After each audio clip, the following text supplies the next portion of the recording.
Hello, welcome to the session on substance, matter and form.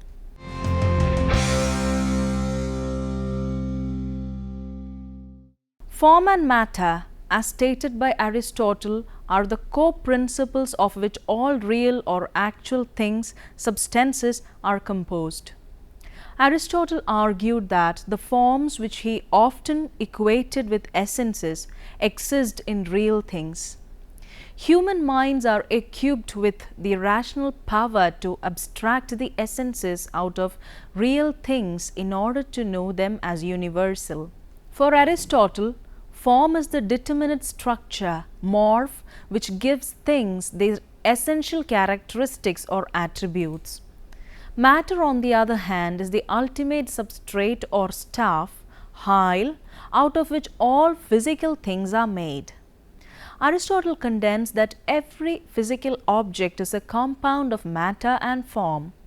From this, Aristotle developed his theory of hylomorphism, which explains all actual things or substances in terms of the principles of form and matter. Or, to put it in more Aristotelian language, matter is pure potentiality rather than actuality. Pure or prime matter is the potential from which things develop or emerge without being an actual thing itself. Substance and accidents. After seeing the nature and notion of being and of other realities closely related to it, we can study the diverse manners of being in the light of those basic notions. Among the diverse modes of being, we find the substance and several accidents which constitute the fundamental manners of being of all created reality. Substance. Substance is the most important element in each thing, and we shall now consider the two basic aspects that it has. In the first place, substance is the subject or substratum that supports the accidents. The very name substance implies this aspect, since the Latin substantia is derived from substare, which means to stand under. Substance then is that which stands beneath. This role of substance is itself based on the nature of the substance as something subsistent. This means that it does not exist in something else, but is by itself, as opposed to the accidents which need the support of something else, namely the substance, in order to exist. A human being, a trout, and a bee, for instance, are all substances because they subsist or have their own being distinct from the being of anything else. Whiteness, however, and size or shape are accidental realities which require an existing subject. The definition of substance is drawn from the second characteristic. Substance is that reality whose essence or nature it is proper to be by itself and not in another subject. Thus, a dog is a substance, for in view of its nature and essence, it is proper to it to subsist by itself, that is, to be a distinct individual separate from others and from its surroundings. Aristotle made a distinction between primary and secondary substance. A primary substance is an individual substance which exists in reality in a singular being. The substance of this horse, of that child, of this given tree, or in a more general way of this something. Secondary substance is the universal or abstract concept of the essence of a primary substance. Thus, we may speak, for instance, about the substances eagle, human being, sodium, and carbon. This specific meaning is based on the fact that it is by virtue of its essence that a primary substance is able to subsist and at the same time pertain to a given species. Accidents. We have earlier described accidents as multiple perfections inhering in a single permanent subject and as secondary or derived determinations of the central core of a thing. What basically characterizes them, therefore, is their dependence on the substance. For this reason, an accident is commonly defined as a reality to whose essence it is proper to be in something else as in its subject. What is most characteristic of substance is to subsist, whereas what is most characteristic of an accident is to be in another, as in or in S. Substance has a nature or essence to which subsistence is fitting and which places this subject within a species. Likewise, each accident has its own essence which differentiates it from other accidents and to which dependence on the being of a subject is fitting. For instance, color has an essence distinct from that of temperature, and yet to subsist is not fitting to any of them.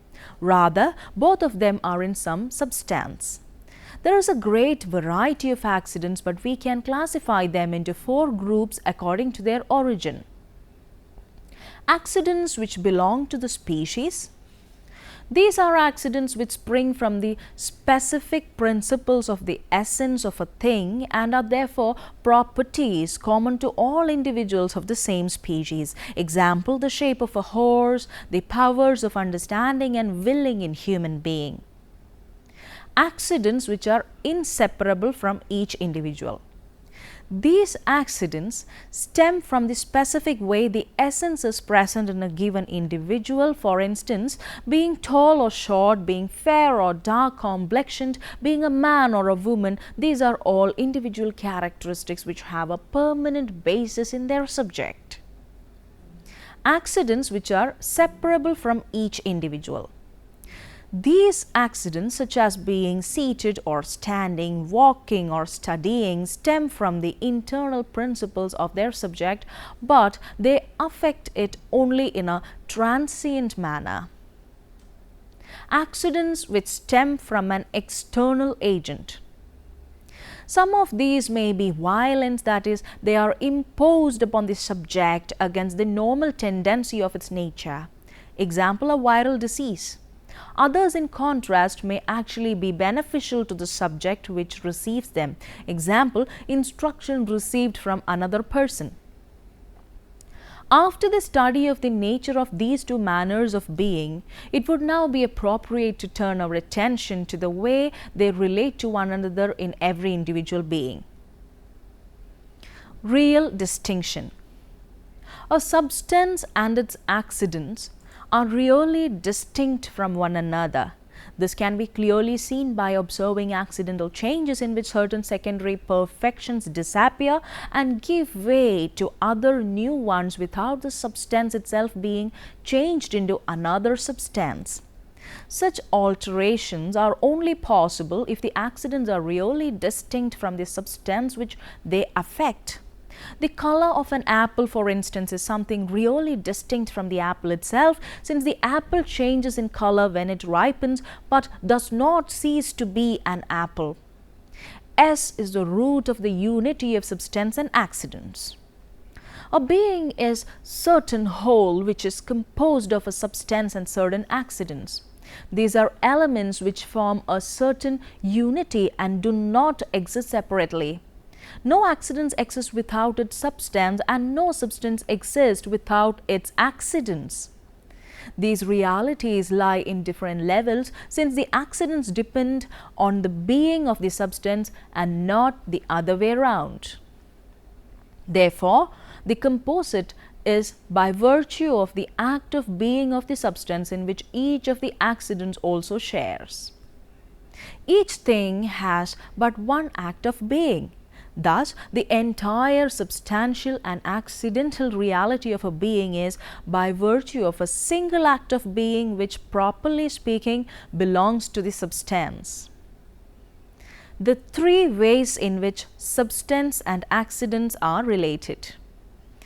To wind up our study of the composite of substance and accidents, it will be helpful to state briefly the 3 main aspects of their mutual relationship. The substance is the substratum of the accidents, not only insofar as it supports them, but also insofar as it gives them the act of being. The substance is the cause of those accidents which arise from it. The shape of a given animal, for instance, is an effect of its essential principles, and for this reason all of the individuals of the same species have a similar shape. The substance has a passive capacity, potency, of receiving further perfections conferred on it by the accidents, which are thus called accidental forms. For instance, operations which are accidents are a kind of perfection to which a substance is in potency. Our knowledge of the substance and of the accidents. Our way of knowing substance and accident is determined by their respective natures and their mutual relation. In the first place, the substance-accident composite is known through the intellect and on the basis of the data provided by the senses. Sense knowledge always refers directly to the accidents of a thing. In contrast, the intellect grasps through the accidents their source and basis, which is the substance. This, of course, is possible because the accidents are not like a veil that hides the substance. On the contrary, the accidents reveal the substance. In the process of knowing the specific individual being, we constantly go back and forth from the substance of the accidents and vice versa. For the sake of clarity, we may distinguish three stages in this knowledge. First, what we have is an indistinct or vague knowledge of the composite.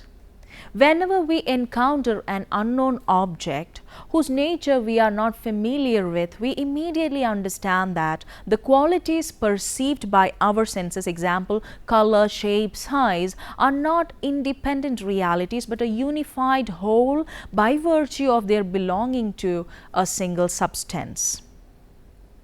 Then, from the accidents, we move on to the substance. Once the subject of the accidents is known in an indistinct way, the accidents which reveal the substance become the natural path to know what the substance is, that is, its nature or essence. From the substance, we go back to the accidents. Once we have discovered the essence of a thing, this knowledge becomes a new, more intense light which illuminates all the accidents arising from the substance. It enables us to acquire a more adequate notion of each of the accidents and of their mutual relationship. Summing up, we can say that our knowledge begins from the sense perceptible properties of things perceived precisely as manifestations of a thing which has being. These properties reveal the essence to us, and the accidents in turn are seen as stemming from this substance which provides the light for a better knowledge of them. This process is not, of course, undone and completed once and for all in an instant. In fact, an unending flux characterizes our knowledge as we move on from the accidents to the substance and from the substance to the accidents, thus gradually acquiring a deeper knowledge of both. Matter and form. Matter is the basic stuff which makes it possible for the form to have existence. Form is that which makes one's uniqueness as to what he is, she is, or one is. We cannot think of matter or form in isolation. Both matter and form cannot exist in isolation. A table is wood and glue put together in a certain way. Aristotle distinguishes as separate aspects of the table its matter, the wood and glue, and its form, how it is put together, its structure. Many of his central ideas and of his puzzles are connected with this distinction. Form is immanent. The form of table exists only as the form of this table or that table, that is, as the form of certain matter. Form or structure is normally determined by function. It is because of what it has to do that a table has a flat top and 4 legs. Matter is for the sake of form, not vice versa. If you want an axe, something for cutting down trees, you must of course use iron to make it, but there can be iron without there being an axe. So, to state the form or function of something explains it far more than stating what it is made of. The form implies the appropriate matter in a way in which the matter does not imply the form. Wood and glue, the matter of a table, are not matter in an absolute sense. In a piece of wood, we can again draw a distinction between form and matter, since wood, like everything else, is made of earth, air, fire and water, or of some of these combined in a certain way. Nor are these four elements pure matter. They can change into one another. This implies a persistent underlying stuff capable of receiving the form of earth, air, etc., but in itself without any form or definite character. This, if what Aristotle calls first or prime matter, a characterless substrate which never actually exists on its own, but only in the form of earth, air, etc. Besides pressing the distinction of matter and form to the extreme concept of prime matter, Aristotle also uses it by analogy in quite different problems. Thus, in the definition of a species, he treats the genus as the matter and differentiate as the form. The genus is relatively indeterminate, the differentia gives its definite character to the species. This is a typical of Aristotle's way of extending the application of key concepts, which adds a certain unity to this thought at the cost of some obscurity. So far, form has been the correlative of matter, the form of some matter. Aristotle raises the question whether there can be form without matter and says that there can. But his form without matter is very different from a Platonic form. God is form without matter. The act potency structure of being. After studying the different manners of being which are to be found in things, we shall now proceed to examine the two aspects of reality, namely act and potency, which are found in all creatures. These two aspects enable us to acquire a deeper knowledge of being. First one, act. In general, act is any perfection of a subject. Examples of acts are the color of a thing, the qualities of a substance, the substantial perfection itself of a being, the operations of understanding, willing, sensing, and the like. The notion of act is a primary and evident one. Therefore, strictly speaking, it cannot be defined. It can only be described by means of examples and by differentiating it from potency. Speaking about act, Aristotle said, what we mean becomes evident by induction from particular ones. Certainly, one does not have to ascertain the definition of every tiling. It is enough for him or her to intuitively grasp some things through analogy. Act is related to potency as one who builds to someone capable of building, as one who is awake to someone who is asleep, as one who sees to someone whose eyes are closed, but who has the power of sight, as that which proceeds from matter to matter itself, as that which has been processed to that which is still unprocessed. The former is called act, the latter is termed potency. Potency. Potency is also directly known through experience as correlative to act. It must be noted that in case of potency, the reference to act is unavoidable, since it is constitutive of potency to be directed towards one type of act. Sight, for instance, is the potency or power of seeing, and movability is the capacity to be in movement. These potencies are known through their respective acts. Potency is that which can receive an act or already has it. Act is perfection, while potency is an imperfection, a perfectible capacity. For instance, the figure of a marble statue is an act. A shapeless block of marble is only potency. Relation between act and potency as constituent principles of being. We saw that act and potency are metaphysical principles that constitute all created reality. The finite nature of being, marked by various levels of composition, such as substance accidents, matter form, essence act of being, is the final analysis always expressed in one of the many forms in which the analogous reality of act and potency can be found. Act and potency are principles ordered towards each other in order to constitute things. Potency can never subsist in a pure state, but always forms part of a being which is already something in act.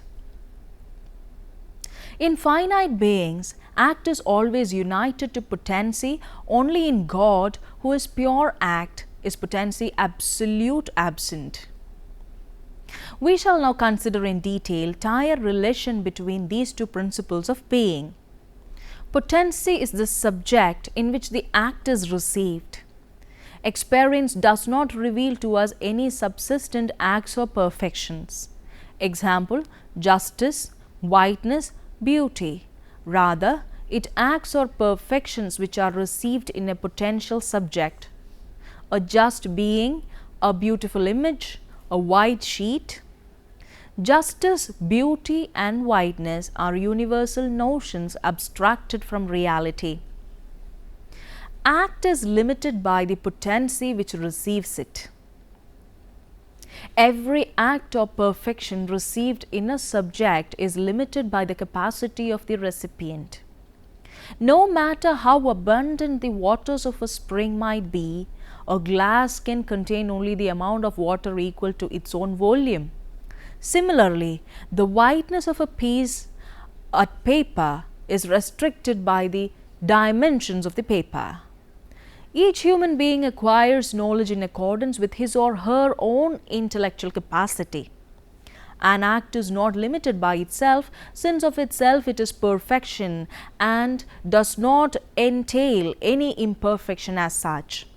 If it is imperfect, it is because of something distinct from it, which is united to it and limits it. This results from the very notion of act and potency. A self-limited act would be a perfection which is imperfect by virtue of that by which it is perfection, and this would be a contradiction.